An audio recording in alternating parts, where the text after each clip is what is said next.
Hello दोस्तों, आपके अपने यूट्यूब चैनल में आपका स्वागत है।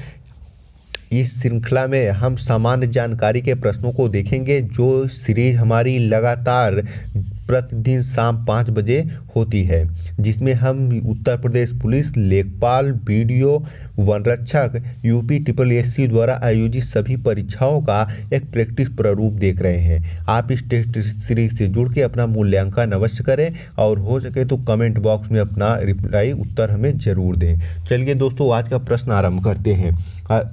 आज का पहला प्रश्न है दोस्तों, 2011 के जनगणना के अनुसार भारत में शहरी आबादी कितने प्रतिशत है? Option A 31.16%, option B 28.12%, option C 33.2%, option D 30.5%। तो इसका जो हमारा राइट ऑप्शन है दोस्तों, ऑप्शन नंबर ए।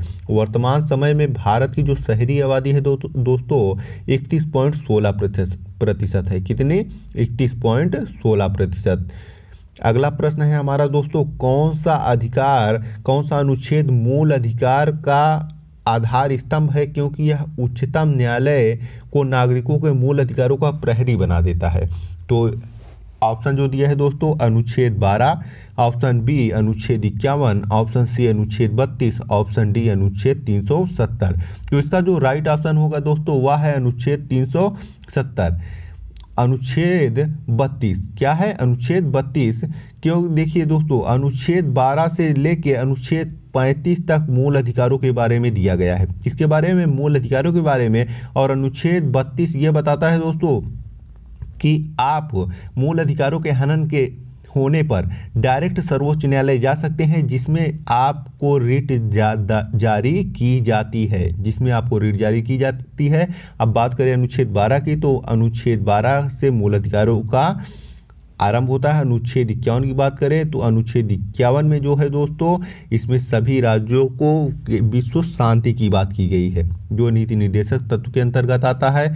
यदि बात करें अनुच्छेद 370 की दोस्तों, तो अनुच्छेद 370 जम्मू कश्मीर से संबंधित था, जो जम्मू कश्मीर राज्य को विशेष दर्जा प्राप्त करता था, जिसे पूर्णतः क्या कर दिया गया है? समाप्त कर दिया गया है।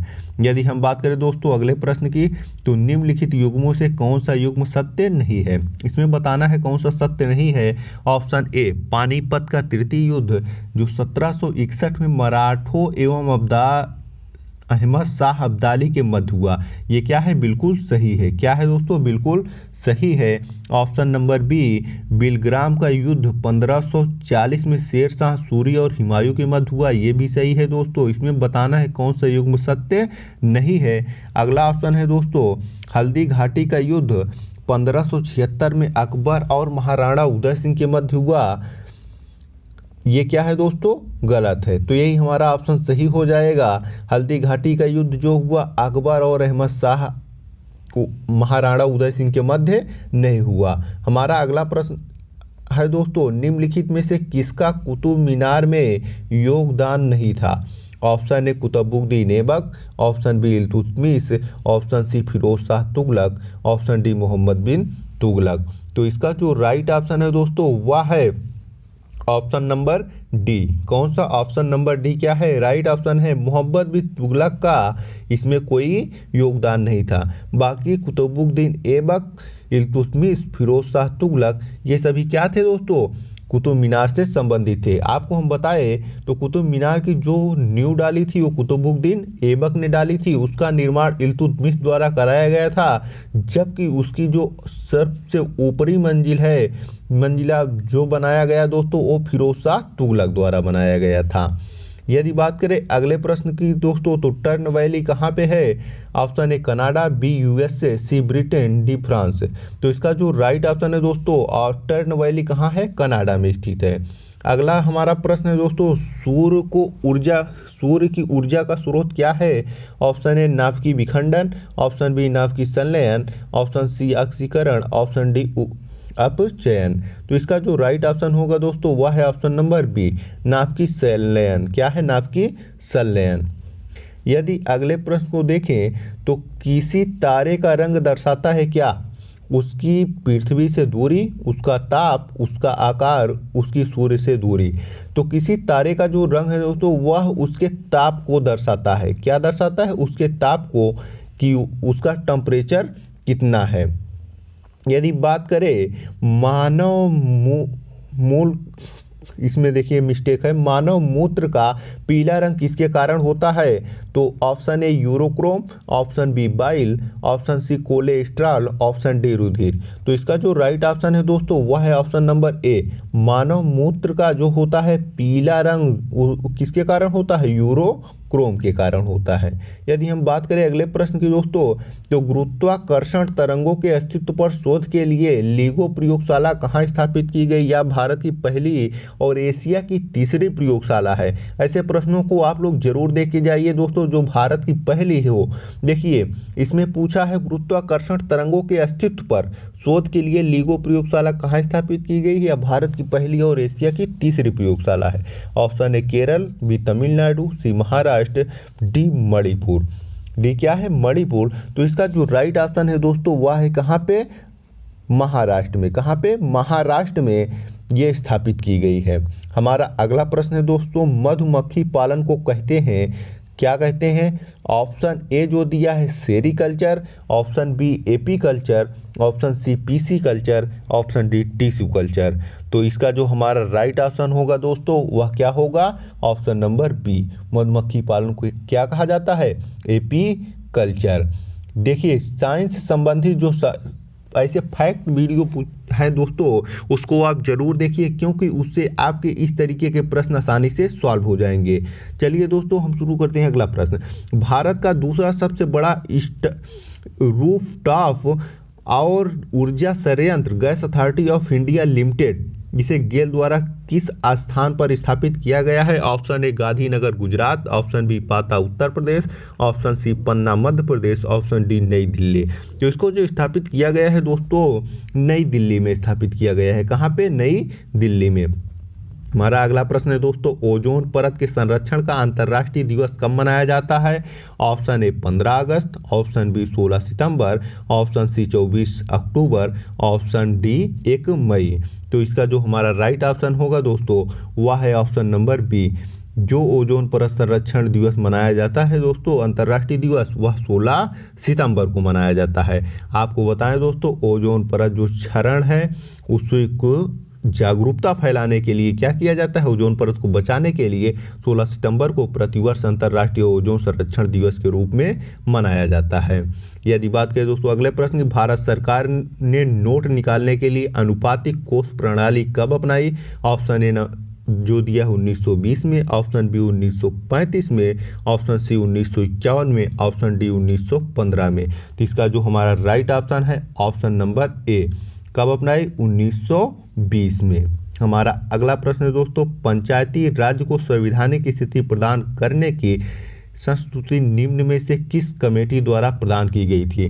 तो option A Rao committee, option B Ashok Mehta committee, option C Singhvi committee, option D Balwant Rai Mehta committee.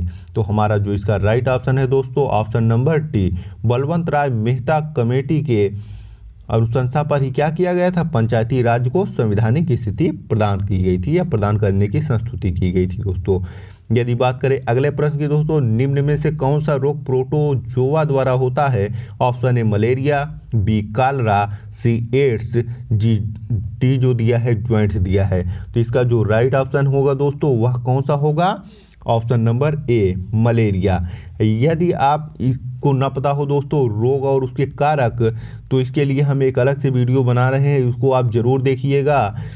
विभिन्न बीमारियां और उनके से होने वाले कारक और उनसे बीमारियां संबंधित, इसको जरूर आप देखिएगा। केंद्र सरकार ने विशेषाधिकार प्राप्त वीआईपी संस्कृति की प्रतीक लाल एवं नीली बत्तियों पर कब प्रतिबंध लगा दिया?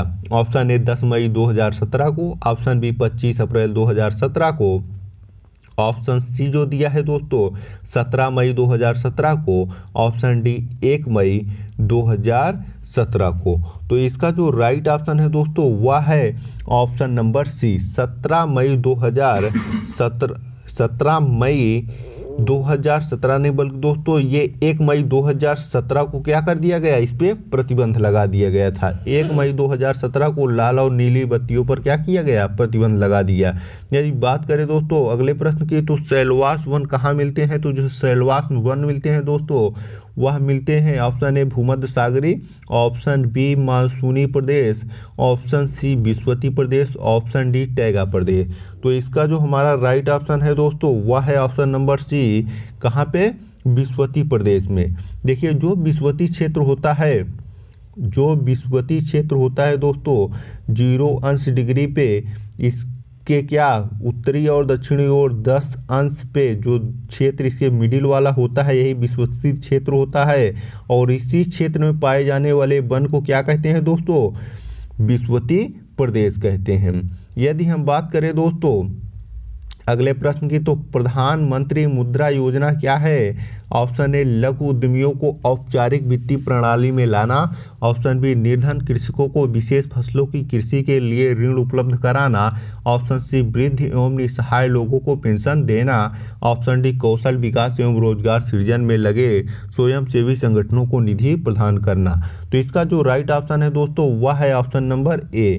इसमें क्या किया जाता है? जो लघु छोटे उद्यमी हैं उन्हें औपचारिक वित्तीय प्रणाली में लाया जाता है और उनकी सहायता की जाती है इस प्रकार। यदि बात करें दोस्तों अगले प्रश्न की, तो 121 के अधिक देशों की भागीदारी वाले अंतर्राष्ट्रीय सौर गठबंधन के संगठन का मुख्यालय कहाँ बनाया गया है? इसमें दोस्तों अंतर्राष्ट्रीय सौर गठबंधन जो है इसका मुख्यालय पूछ लिया है, जिसमें लगभग 121 से अधिक देशों की क्या है भागीदारी है। इसका मुख्यालय कहाँ बनाया गया है? ऑप्शन ए लीमा पेरू में, ऑप्शन बी गुरुग्राम भारत में, ऑप्शन सी इस्लामाबाद पाकिस्तान में, ऑप्शन डी बीजिंग चीन में। तो इसका जो राइट ऑप्शन है दोस्तों वह है ऑप्शन नंबर डी, बीजिंग चीन में बनाया गया है। आप याद रखिएगा दोस्तों अंतर्राष्ट्रीय सौर गठबंधन का मुख्यालय कहाँ बनाया गया है? तो बीजिंग चीन में बनाया गया है। यदि बात करें दोस्तों 26वां व्यास पुरस्कार किसे प्रदान किया गया? ऑप्शन ए ऋषभ जैन को, ऑप्शन बी सुरेंद्र वर्मा को, ऑप्शन सी सुनीता जैन को, ऑप्शन डी अमरकांत को। तो इसका जो राइट ऑप्शन है दोस्तों वह है option number B. Option number B किसे प्रदान किया गया?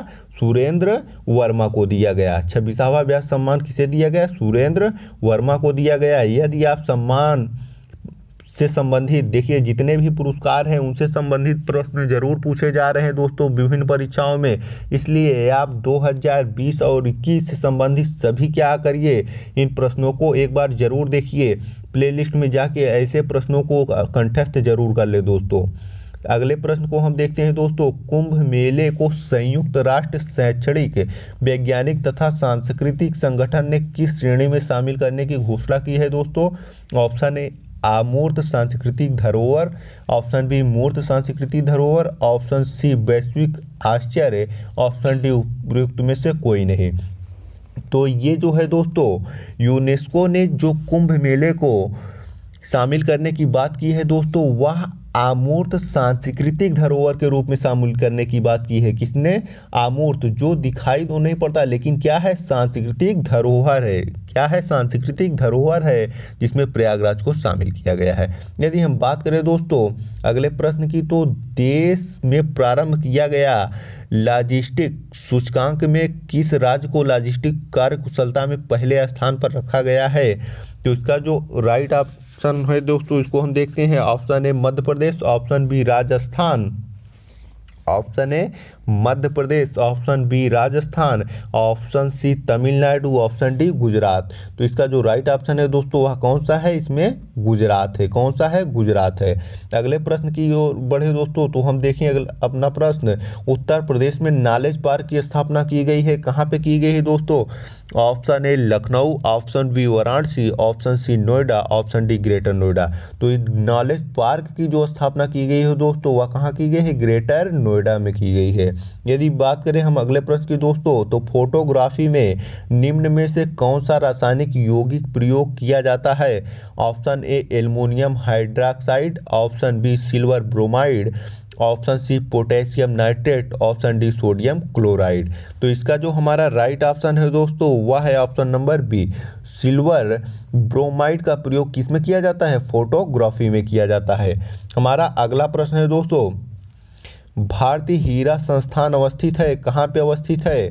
भारतीय हीरा संस्थान कहाँ पे अवस्थित है? Option A Surat, B Mumbai, C New Delhi, D Jaipur.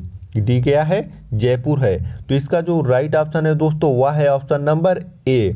भारतीय हीरा संस्थान जो अवस्थित है दोस्तों वह सूरत में अवस्थित है। कहाँ पे अवस्थित है, सूरत में अवस्थित है। तो दोस्तों ये रहे हमारे टॉप क्या है 25 जीके जीएस के प्रश्न जो यूपी SSC के द्वारा पूछे गए हैं विभिन्न एग्जामों में। और ये हमारा पहला प्रैक्टिस सेट जीके जीएस का था। और लगातार ये ऐसी क्लासें आपको डेली क्या है शाम 5 बजे मिलती रहेंगी। आप इस चैनल पे जुड़े रहिए और इस चैनल को ज़्यादा से ज़्यादा शेयर करें और चैनल को सब्सक्राइब करें। यदि वीडियो आपको अच्छा लगा हो दोस्तों तो कमेंट बॉक्स में अपनी प्रतिक्रिया हमें ज़रूर भेजिए। धन्यवाद।